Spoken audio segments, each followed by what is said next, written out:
दोस्तों एक लड़का और उसकी माँ ये दोनों अकेले ही अपने बड़े घर में रहते हैं, लेकिन एक दिन एक क्रिमिनल जेल से भाग जाता है और उनके घर में रहने लगता है। इसके बाद वो क्रिमिनल अकेली औरत को देखकर उनका फायदा उठाने लगता है। तो दोस्तों कहानी की शुरुआत होती है उस लड़के से जिसका नाम है हेनरी। हेनरी अपनी पूरी कहानी बता रहा होता है। वो कहता है कि उसके पिता उसे और उसकी माँ को अकेले छोड़ के निकल गए, तब से ये दोनों अकेले ही रह रहे हैं। इसमें हेनरी की माँ को एक भूल जाने की बीमारी होती है। एक दिन हेनरी और उसकी माँ शॉपिंग के लिए बाहर जा रहे होते हैं। वहाँ पे हमें दिखाया जाता है कि उनकी एक पुरानी कार है। उन दोनों को भी कार के बारे में कुछ पता नहीं होता, इसलिए कार को कभी सर्विसिंग की नहीं होती। जैसे वो कार चालू करती है वहाँ पे उसे पता नहीं चलता कि उसने फर्स्ट गियर डाला है या रिवर्स गियर डाला है, लेकिन ऐसे चीजों में हेनरी उसकी बराबर ख्याल रखता है। आज ये दोनों शॉपिंग के लिए जा रहे होते हैं क्योंकि हेनरी की कुछ ही दिनों में स्कूल शुरू होने वाली होती है। हेनरी के फादर ने दूसरी शादी करी होती है और उसे एक लड़की और एक लड़का होता है। हेनरी का पिता सैटरडे संडे हेनरी को लेकर अपने घर या तो फिर किसी होटल में खाना खाने के लिए लेके जाता है और हमेशा उसके साथ बात करता है।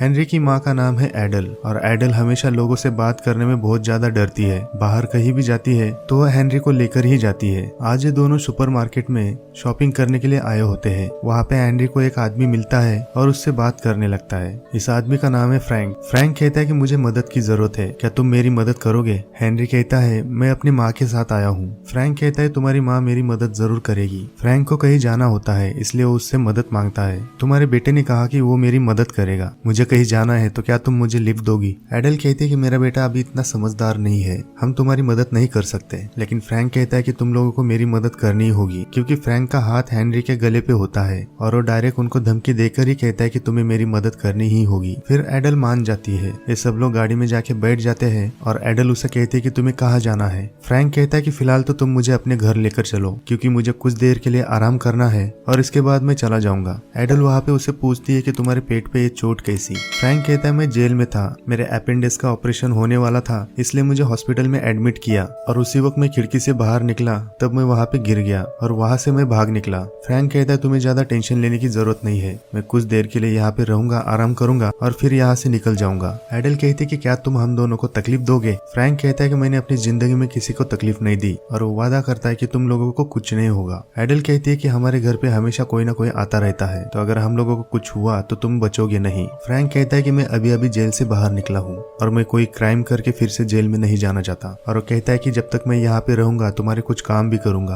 अब फ्रैंक के भागने की न्यूज सारे शहर में फैल जाती है और यही न्यूज वो लोग टीवी पे देख रहे होते हैं। वहाँ पे फ्रैंक उनसे कहता है पुलिस अब सारे शहर में मुझे ढूंढ रहे हैं और तुम लोगों ने मुझे सहारा दिया है तो तुम लोग प्रॉब्लम में फंस सकते हो। उस पर फ्रैंक कहता है कि मेरे पास एक आइडिया है। वो कहता है कि मैं तुम दोनों को चेयर पे बिठाकर तुम्हारा हाथ पैर बांध दूंगा और अगर कोई यहाँ पे आता है तो उन लोगों को लगेगा कि मैंने तुम्हारा किडनैपिंग किया है। और इसी बात पे एडल भी इस बात को मान जाती है, लेकिन उसने सिर्फ एडल को ही बांध के रखा होता है, हेनरी को फ्री रखा होता है। फ्रैंक को भूख लगी होती है इसलिए वो फ्रिज में जाकर कुछ सामान निकालता है और अपने लिए और उनके लिए कुछ खाने के लिए बना रहा होता है। जब वो खाना बना रहा होता है तब हमें पता चलता है कि वो बहुत ही अच्छा कुक था और खाना बनाने के बाद वो अपने साथ साथ एडल को भी खाना खिलाता है क्योंकि एडल के हाथ उसने रस्सी से बांध के रखे होते हैं। वहाँ पे हेनरी को उसकी माँ की एक बात याद आती है। उसकी माँ कहती है कि जब आदमी बड़ा होता है तो उसे किसी न किसी को पाने की चाह होती है और उसे लगता है कि अपने लाइफ में कोई ना कोई होना चाहिए, हमारी लाइफ में हमारा एक लाइफ पार्टनर होना चाहिए। हेनरी वहीं पे सोचता है कि उसकी माँ की लाइफ में कोई आदमी नहीं है, तो क्या जब तक फ्रैंक यहाँ पे है क्या वो उसके साथ रहेगा? फ्रैंक एडल से कहता है कि यहाँ कोई स्टेशन है। एडल कहती है हाँ हमारे पीछे ही स्टेशन है और पूछता है ट्रेन के आने जाने का टाइमिंग क्या है। फ्रैंक इसलिए पूछता है कि वो सुबह की ट्रेन से भाग जाएगा और यही उसका प्लानिंग होता है।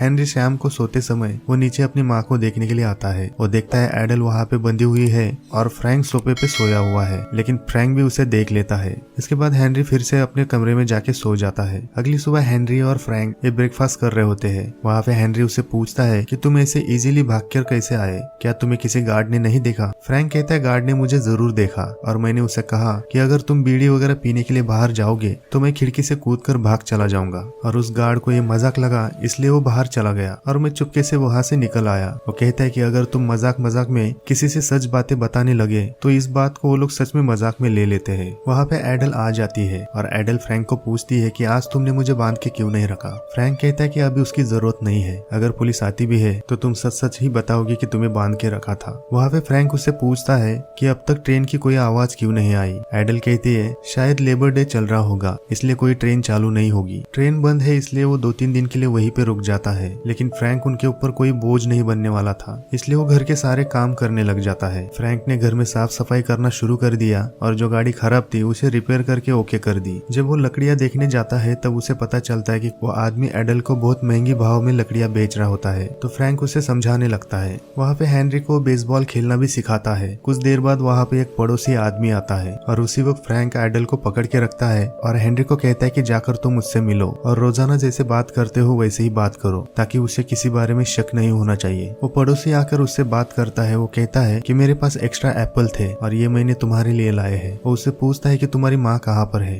हेनरी कहता है कि मेरी माँ अभी तुमसे नहीं मिल सकती क्योंकि वो नहा रही है। वो पड़ोसी कहता है कि अभी अभी जेल से एक कैदी छूटा हुआ है। वो कहता है कि तुम्हें इस तरीके से डोर खोलना नहीं चाहिए, इसलिए मैं तुम्हें सावधान करने के लिए आया था। वो कहता है अपना और अपनी माँ का ख्याल रखना और वहाँ से निकल जाता है। वो पड़ोसी वहाँ से जाने के बाद एडल फ्रैंक पे गुस्सा होती है। वो हेनरी को कहती है कि अपने कमरे में जाओ। वो कहती है कि मेरे बेटे को तुम इस तरीके से यूज नहीं कर सकते, इस तरीके से किसी से झूठ बोलना ये मैं अपने बच्चे को नहीं सिखाना चाहती। और फ्रैंक भी उसकी बातों को मान लेता है। वो कहता है कि अगली बार ऐसा नहीं होगा। फ्रैंक जब एप्पल खाने लगता है तब उसे पता चलता है कि एप्पल बहुत ज्यादा पके हुए हैं, एप्पल बहुत जल्दी खराब हो सकते हैं और छुट्टियों में तुम लोग इसे खा नहीं पाओगे। वहाँ पे फ्रैंक उस एप्पल को छील छील कर उसका एक पाई बना रहा होता है। वहाँ पे फ्रैंक उन दोनों को एक फैमिली की तरह अच्छी तरीके से पाई बनाना सिखा रहा होता है। पाई बनाने के आखिरी वक्त में एडल के हाथ कांप रहे होते हैं, तब फ्रैंक उसके हाथों में हाथ देकर उस पाई को बना रहा होता है, उसे सिखा रहा होता है और इसी दौरान ये दोनों एक दूसरे के करीब आने लगते हैं। ये सारी बातें एंड्री को समझ में आती है। वहाँ पे रात को पुलिस उसके घर के सामने से गुजर रही होती है और फ्रैंक एडल को कहता है कि अब पुलिस यहाँ से गुजरी है तो 5-6 घंटे पुलिस मुझे ढूंढ नहीं सकेगी, 5-6 घंटे के बाद ही पुलिस अब आएगी। फ्रैंक कहता है कि यही अच्छा वक्त है मुझे यहाँ से भागने के लिए। अब जबकि फ्रैंक उनके साथ अच्छी तरीके से रहने लगा है तो एडल को लगता है कि वो यहाँ से ना जाए। वो उसे कहती है कि तुम्हें 1-2 दिन के बाद जाना चाहिए क्योंकि तुम्हारे पेट पे चोट भी लगी हुई है और जब ठीक हो जाएगी तब तुम चले जाना। हेनरी भी उसे यही रहने के लिए मना लेता है। वो कहता है कि तुम्हारी चोट की वजह से पुलिस के सारे कुत्ते तुम्हें ढूंढ लेंगे तो तुम्हें यहाँ रहना चाहिए। फ्रैंक उनके साथ रहने के लिए मान जाता है और उसके साथ साथ वो घर के सारे काम करने लगता है। एक दिन वो हेनरी को गाड़ी के टायर चेंज करना सिखाता है। फ्रैंक उसे समझाता है कि जब तुम किसी लड़की के साथ रहोगे तब तुम ये चीज नहीं कर पाओगे, अगर तुम ये सीख लोगे तो इमरजेंसी में तुम्हें ये काम आना चाहिए। आगे एडल को पता चलता है कि फ्रैंक को डांस करना नहीं आता तो एडल उसे भी डांस करना सिखाती है। आगे एडल हेनरी को कहती है क्या तुम शॉपिंग सेंटर जाकर कुछ ग्रोसरी खरीद के ला सकते हो, क्योंकि एडल और फ्रैंक को कुछ देर तक अकेला रहना था। और दोस्तों आपको पता ही है कि उन दोनों को अकेला क्यों रहना है। और जैसे हेनरी बाहर जाता है तब ये दोनों अपना काम कर लेते हैं। ग्रोसरी शॉप में हेनरी को एक लड़की मिलती है। हेनरी वहाँ पे सोडा खरीद रहा होता है और वहाँ पे वो खड़ी लड़की उसे कहती है कि सोडा कैन में पीना अच्छा नहीं होता, ये सेहत के लिए बहुत खराब है। वो उसे कहती है कि एल्यूमिनियम टीन से अगर तुम कुछ भी पीते हो तो तुम्हारी मेमोरी खराब हो सकती है, वो इस शहर से नहीं होती है। वो उसे कहती है कि इस शहर में कुछ देखने लायक है। हेनरी कहता है कि गार्डन में तुम बॉलिंग कर सकते हो। इसके बाद हेनरी कुछ सामान लेकर बिल काउंटर पे जाता है। तब वहाँ पे काउंटर पे वो आदमी उसे कहता है कि ये रेजर तुम्हारी माँ के लिए ठीक नहीं होगा। हेनरी कहता है वो मेरी माँ के लिए नहीं, वो मेरे लिए है। वो आदमी कहता है तुम प्रैक्टिस करना चाहते हो तो ठीक है, इसके ऊपर की कवर को मत हटाना। हेनरी जब सामान लेके घर आ रहा था तब वहाँ पे पुलिस हर जगह पे, हर पेड़ पे फ्रैंक के फोटो लगा रहे होते हैं और वो पुलिस उसे कहता है कि सावधान रहना, वो कैदी तुम्हारे पास आकर तुम्हें तकलीफ दे सकता है। पुलिस कहता है कि अगर तुम्हें कुछ पता चले तो जरूर हमें कॉल करके बताना। जैसे हेनरी घर पे आता है तब हेनरी एडल और फ्रैंक को देखता है कि वो दोनों एक दूसरे के साथ टाइम स्पेंड कर रहे हैं। उसी समय उसके घर में अचानक से एक पड़ोसन आ जाती है। उसी वक्त फ्रैंक हेनरी को पकड़ के रखता है और वो नेबर एडल को ढूंढ रही थी, इसलिए एडल फटाक से दरवाजे पे चली जाती है और उससे बात करने लगती है। वो पड़ोसन उसे कहती है कि मुझे अर्जेंट काम से बाहर जाना है तो क्या कुछ देर के लिए तुम मेरे बेटे का ख्याल रख सकती हो। एडल उसे मना करती है कि मैं यहाँ पे उसे नहीं रख सकती, लेकिन फिर भी वो पड़ोसन उसे जबरदस्ती करके उसके बेटे को उसके पास रहने के लिए छोड़ देती है। उसका बेटा पैरालाइज और वो गूंगा भी होता है। एडल फ्रैंक के घर में रहते हुए कोई रिस्क उठाना नहीं चाहती थी, इसलिए वो उससे मना ही कर रही थी, लेकिन वो पड़ोसन उसके बेटे को जबरदस्ती उसके पास रहने के लिए एडल को मनाती है। उस पड़ोसन के बेटे ने फ्रैंक को देख लेता है और फ्रैंक को पता चलता है कि मेरे बारे में ये किसी को कुछ नहीं बताएगा क्योंकि वो बोल नहीं पाता, इसलिए उसे कोई प्रॉब्लम नहीं होती। फ्रैंक उसे भी लेकर अपने साथ खेलने के लिए बाहर चला जाता है और साथ ही साथ ये सब लोग बेसबॉल खेलने के लिए लग जाते हैं और खेलते खेलते वो एडल को भी सिखा लेता है। इनका आज का दिन बहुत अच्छे से गुजर जाता है। रात को ये सब लोग टीवी देख रहे होते हैं तब उस टीवी पर फ्रैंक की न्यूज आने लगती है। जब वो गूंगा लड़का उस टीवी पर फ्रैंक को देखता है तब वो डिस्टर्ब हो जाता है और उसके बाद उसकी माँ उसे लेने के लिए आ जाती है। तब उसी समय फ्रैंक जल्दी से छुप जाता है। वो लड़का अपनी माँ को बताने की कोशिश करता है जबकि वो सही से बोल नहीं पाता, इसलिए उसे लगता है कि ये तंग कर रहा है और उसे एक चाटा मार के चुप करा देती है। इधर रात को एडल और फ्रैंक एक प्लान बना रहे होते हैं। वो कहते हैं कि हम दोनों को यहाँ से भाग जाना चाहिए। फ्रैंक कहता है कि हेनरी के बारे में क्या। एडल कहती है कि उसके पिता उसे मेरे साथ जाने के लिए मना करेंगे, इसलिए मैं हेनरी को कुछ नहीं बताऊंगी, चुपचाप उसे अपने साथ लेके जाऊंगी और ना ही उसके पिता को बताने वाली हूँ। लेकिन वहाँ पे एंड्री कुछ बातें उनकी सुन लेता है। उसे लगता है कि ये दोनों मुझे छोड़ के भागने वाले हैं, कि उसे अपने पिता के पास अकेले छोड़ के चले जाएंगे। आगे हमें फ्रैंक के बारे में कहानी दिखाने लगते हैं। फ्रैंक के ऊपर मर्डर केस था और वो एडल को बताने की कोशिश करता है कि मैंने कोई मर्डर नहीं किया। वो कहता है मुझ पे एक्सीडेंटली ये इल्जाम लगाया गया है। उस समय फ्रैंक बहुत ही यंग था। उस वक्त उसे एक लड़की पसंद आई और उन दोनों का एक दूसरे के साथ अफेयर हुआ। तो एक दिन वो लड़की ने कहा कि मैं प्रेग्नेंट हूँ और इसी वजह से फ्रैंक ने उस लड़की के साथ शादी कर ली। लेकिन कुछ दिनों बाद फ्रैंक को पता चला कि उस लड़की का किसी के साथ अफेयर चल रहा है। तो एक दिन फ्रैंक उससे पूछ ही लेता है कि क्या ये बेबी मेरा है। तो उसकी वाइफ हंसते हुए उसे कहती है कि तुम चूते थे और चूते ही रहोगे। तब फ्रैंक को पता चलता है कि वो उसका बेटा नहीं था। और जब उसकी वाइफ को पता चला कि उसके दूसरे अफेयर के बारे में फ्रैंक को पता है, इसलिए उसकी वाइफ ने उसके बेटे को बाथ टब में डाल के उसे मार दिया है। और ये बात जब फ्रैंक को पता चलती है तब फ्रैंक उसको जोर से धक्का मार के वहाँ पे गिरा देता है और उसकी वाइफ का सर एक लोहे पे लग के वहाँ पे गिर जाती है और वो वहीं पे मर जाती है। और जब फ्रैंक को पता चलता है कि उसकी वाइफ ने अपने बेबी को बाथ टब में डाल के मार दिया है और थोड़ी देर बाद जब पुलिस वहाँ पे आती है तो पुलिस को लगता है कि फ्रैंक ने अपने फैमिली को दोनों को मार दिया है। और दोस्तों ये सिर्फ एक्सीडेंट था, उसमें फ्रैंक की कोई गलती नहीं थी। वहाँ पे एडल कहती है कि ये सारी बातें तुम्हें सब लोगों को बतानी चाहिए। फ्रैंक कहता है कि इस बात को बहुत दिन हो चुके हैं, अब मैं किसी को कुछ बताऊं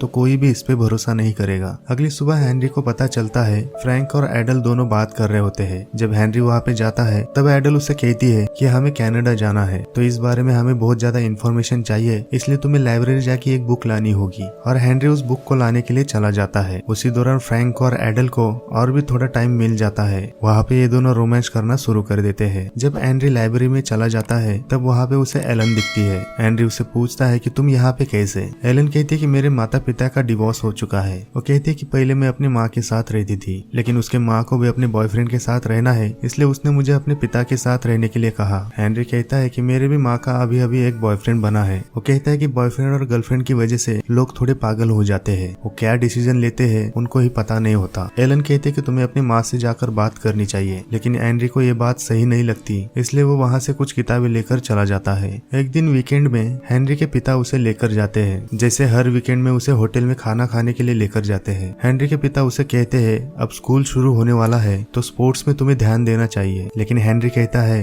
कि मुझे अपनी माँ की तरह डांस करना है, मुझे डांस सीखना है। उसका पिता कहता है कि तुम अगर डांस सीखोगे कि लोग तुम्हें गे की तरह मानेंगे, क्योंकि वो कहता है कि घर पे कोई मर्द नहीं है तो इस बारे में तुम्हें कोई बता नहीं पाएगा। उसके पिता और भी उसके बारे में बता रहे होते हैं, लेकिन हेनरी कहता है कि आपको मेरे बारे में इतना चिंता करने की कोई जरूरत नहीं है। उसका पिता कहता है कि मैं तुम्हारा बाप हूँ। वो कहता है कि तुम कहाँ हो, किसके साथ हो, इसके बारे में मुझे जरूर फर्क पड़ता है। घर पे आने के बाद हेनरी थोड़ा अपसेट दिखाई देता है और एडल और फ्रैंक वहाँ पे डांस कर रहे होते हैं। एडल उसके पास आती है और उसके साथ बात करने लगती है। एडल उसे कहती है कि हम लोग कनाडा जाने वाले हैं। हेनरी वहाँ पे इमोशनल हो जाता है और उसे कहता है कि क्या मैं अगली बार तुम्हें देख पाऊंगा। एडल उसे कहती है कि तुम ऐसे क्यों बात कर रहे हो और उसे गले लगाकर कहती है कि मैं तुम्हें कभी अकेला नहीं छोड़ने वाली, हम सब साथ में जाने वाले हैं। इसके बाद ये सब लोग अपना अपना सामान पैक करने लग जाते हैं। लेकिन हेनरी एलन से मिलने चला जाता है। एलन उससे कहती है कि तुम कैसे हो। हेनरी कहता है कि अच्छा हूँ, लेकिन कुछ बातें मुझे समझ में नहीं आ रही। हेनरी कहता है कि हम सब मिलकर कनाडा जाने वाले हैं। एलन बहुत स्मार्ट होती है और कहती है कि अब स्कूल स्टार्ट होने वाले हैं और तुम लोग यहाँ से भाग रहे हो।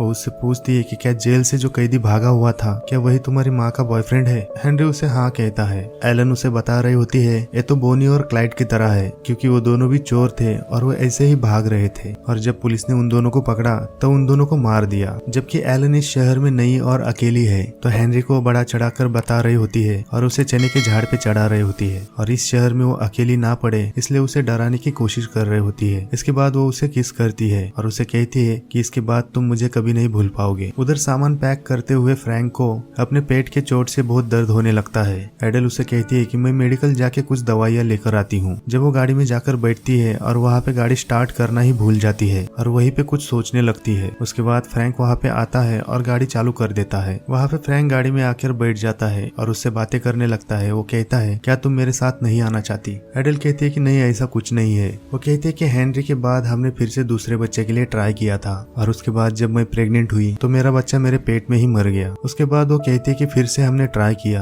लेकिन फिर से वही प्रॉब्लम हुई और इसके बाद एडल का मानसिक संतुलन बिगड़ने लगा। अगली बार एडल फिर से प्रेग्नेंट हो गई और उसे एक लड़की हुई, लेकिन बदकिस्मत से वो लड़की मर गई और इन सारी वजह से वो धीरे धीरे डिप्रेशन में जा रही थी और इसी कारण उसके हस्बैंड ने उसे छोड़ दिया था। इसी कारण एडल फ्रैंक से कहती है कि मैं तुम्हें बच्चे नहीं दे पाऊंगी, मैं तुम्हें पूरी फैमिली नहीं दे पाऊंगी। फ्रैंक कहता है कि ऑलरेडी तुमने मुझे फैमिली दी है। इसी बात पे एडल बहुत खुश हो जाती है। अगले दिन ये लोग जाने की तैयारी में होते हैं। वहाँ पे हेनरी अपने पिता के लिए खत लिख रहा होता है और वो खत लिखकर अपने पिता के घर के सामने जाकर उस मेल बॉक्स में डालकर वापस आ जाता है। जैसे वो घर आ रहा होता है वहाँ पर एक पुलिस की वैन आकर रुकती है। पुलिस ऑफिसर कहता है कि इतनी सुबह सुबह तुम यहाँ पे क्या कर रहे हो? हेनरी कहते हैं कि मैं अपने पिता के घर पे कुछ सामान छोड़ने गया था और इसके बाद मैं अपने घर चला जा रहा हूँ। लेकिन पुलिस ऑफिसर उसे जबरदस्ती अपने गाड़ी में बिठाता है और उसे कहता है कि चलो मैं तुम्हें अपने घर छोड़ देता हूँ। जब हेनरी को घर पे छोड़ देता है तब वहाँ पे उसे उसकी माँ अपने कार में कुछ सामान भर रही होती है। तब वो पुलिस ऑफिसर उसे कहती है कि क्या तुम लोग कहीं पे जा रहे हो? एडल कहती है कि नहीं, कुछ सामान है जो भंगार में बेचना है और इसके बाद हम सब लोग घूमने के लिए जा रहे हैं। लेकिन पुलिस ऑफिसर को कुछ शक होने लगता है। वो कहता है कि अगले दिन स्कूल शुरू होने वाला है और आप लोग कहीं घूमने जा रहे हो। और इसके बाद पुलिस ऑफिसर उसे कहता है कि मैं तुम्हारी कुछ हेल्प कर देता हूँ। वो एक बॉक्स उठाकर उनके कार में रख देता है। वो कहता है कि इस बॉक्स में बहुत ज्यादा सामान है, क्या ये सब सामान तुम भंगार में बेचने वाले हो? उसके बाद पुलिस वाला जाते वक्त एडल के साथ हाथ मिलाना चाहता था, लेकिन एडल का हाथ इतना कांप रहा था। उसे देखकर हेनरी उससे हाथ मिला लेता है और ऊपर से खिड़की से छुपकर फ्रैंक ये सब देख रहा था। फ्रैंक कहता है कि अभी हमें जल्द से जल्द यहाँ से निकलना होगा, इसलिए तुम्हें बैंक जाकर सारे पैसे निकालने चाहिए। एडल और हेनरी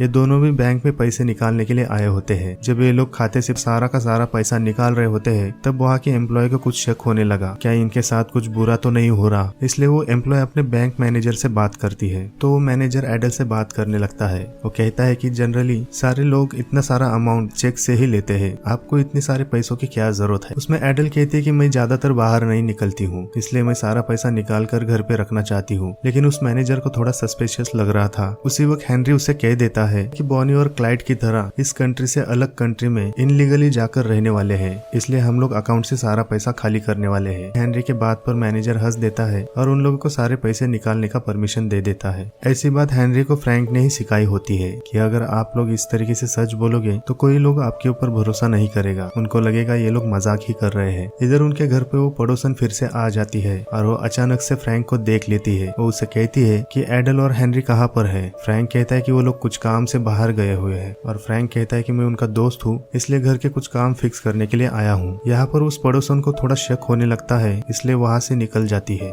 जब एडल और हेनरी घर पे आ जाते हैं तब फ्रैंक कहता है कि तुम्हारे घर पे आने से पहले वो पड़ोसन फिर से आई थी और तुम्हारे पिता का भी कॉल आकर गया। वो कहता है कि लोगों को शक होने लगा है, इसलिए फ्रैंक कहता है कि हमें जल्द से जल्द यहाँ से निकलना चाहिए। लेकिन वहाँ पे अचानक से पुलिस की सायरन की आवाज आने लगती है। वहाँ पे फ्रैंक कहता है कि अब हम लोग भाग नहीं सकते। वहाँ पे फ्रैंक फिर से रस्सी लेकर एडल और हेनरी को बांध के रख देता है। फ्रैंक एंग्री को बांधते हुए उसे कहता है कि तुम बहुत ही अच्छे लड़के हो। वो कहता है कि किसी लड़की ने तुम्हें बैड फील कराया तो याद रखना कि वो तुम्हारे लिए डिजर्व नहीं करती है। इसके बाद फ्रैंक एडल से कहता है कि मुझे तुम्हारे साथ रहने के लिए फिर से जेल जाना पड़ेगा। जब पुलिस फ्रैंक को पकड़ लेती है तब उन लोगों को लगता है एडल उसके साथ इन्वॉल्व नहीं है, क्योंकि उन दोनों का हाथ बांध रखे होते हैं। उनको लगता है कि इनका किडनैप किया हुआ है। अब फ्रैंक को अरेस्ट होकर फिर से सजा हुई है। एडल अपने बेटे को लेकर एक प्रोसिक्यूटर वकील के पास चली जाती है और उसे जेल से बाहर निकालने की कोशिश करती है। लेकिन वो वकील उसे कहता है कि अगर तुमने ये सारी बातें सच सच बता दी तो तुम लोगों को भी सजा हो सकती है। वो वकील कहता है कि शायद तुम हेनरी की कस्टडी भी खो सकती हो। एडल हेनरी को खोना नहीं चाहती थी, इसलिए वो कुछ कर नहीं पाई। कुछ महीनों बाद एडल को लगने लगा था कि हेनरी को अपने पिता के साथ रहना चाहिए, इसलिए वह हेनरी की कस्टडी पिता को दे देती है और हेनरी कुछ समय के लिए अपने पिता के साथ रहने लगता है। इसके बाद एडल फ्रैंक से मिलने की कोशिश भी करती थी, लेकिन उसे कोई मिलने नहीं देता था और वो हमेशा उसके लिए खत लिखती थी, लेकिन सारे खत उसके वापस आ जाते हैं। कुछ साल बाद हम लोग देखते हैं हेनरी अब बड़ा हो चुका है और वो कॉलेज जाने लगा था। वहाँ पे उसकी एक गर्लफ्रेंड भी होती है। अब जबकि फ्रैंक ने उसे जो भी चीजें सिखाई होती है वो सारी चीजें उसके लाइफ में वो यूज कर रहा होता है। एक दिन उसका पिता और वो दोनों होटल में खाना खा रहे होते हैं। वहाँ पे उसका पिता उसके साथ बात करता है। वो कहता है कि तुम्हारी माँ बहुत ही खूबसूरत थी, वो हमेशा प्यार में रहना चाहती थी। वो कहता है कि अगर दूसरा कोई आदमी होता तो उसके साथ रह सकता था, लेकिन बहुत टाइम हो चुका था और मैं एक अपनी नॉर्मल लाइफ जीना चाहता था, इसलिए मैं तुम्हारी माँ को छोड़ दिया। और लास्ट में वो कहता है कि ये सारा समय मैंने तुम्हारे साथ जो बीताया है, मैं सिर्फ तुम्हारे साथ बॉन्डिंग रखना चाहता था। इसके बाद हेनरी भी अपने पिता को माफ कर देता है। वो उसे कहता है कि इसके आगे की पढ़ाई मैं अपनी माँ के साथ करूंगा। आगे हमें दिखाया जाता है कि हेनरी की शादी हो चुकी है और उसने अपनी एक बेकरी डाली होती है और फ्रैंक ने जो रेसिपी सिखाई होती है वही रेसिपी उस बेकरी में चला रहा होता है। और उसके बाद वो रेसिपी बहुत ही फेमस हो जाती है और इस वजह से एक मैगजीन में उसके फोटो आ जाती है और यही फोटो फ्रैंक देख लेता है। इसके बाद हेनरी के लिए वो एक लेटर लिखता है। वो कहता है कि वो उस पर बहुत प्राउड फील करता है और वो अब जेल से निकलने वाला था। वो चाहता था कि इसके आगे की लाइफ वो एडल के साथ बिताना चाहता है और इसीलिए वो हेनरी की परमिशन ले लेता है। हेनरी उसे रिटर्न में लिखता है कि मेरी माँ का एड्रेस चेंज नहीं हुआ है, आप उनको उसी एड्रेस पे लेटर लिख सकते हो। हेनरी भी चाहता था कि उसकी माँ खुश रहे। जब फ्रैंक जेल से बाहर आ जाता है तो वो सीधा एडल से जाके मिलता है। इतने साल ये लोग सिर्फ एक दूसरे से प्यार ही कर रहे थे और अब इसके आगे ये दोनों अपनी पूरी जिंदगी साथ ही में बिताना चाहते हैं। और दोस्तों इस फिल्म की यहाँ पे हैप्पी एंडिंग हो जाती है। दोस्तों इस फिल्म का नाम है लेबर डे और ये 2014 में रिलीज हुई है और इसकी IMDb पे रेटिंग है 7.1 आउट ऑफ 10। दोस्तों इस वीडियो को लाइक करके शेयर जरूर करना। तो मिलते हैं अगली फिल्म की कहानी में, तब तक के लिए अपना ख्याल रखना।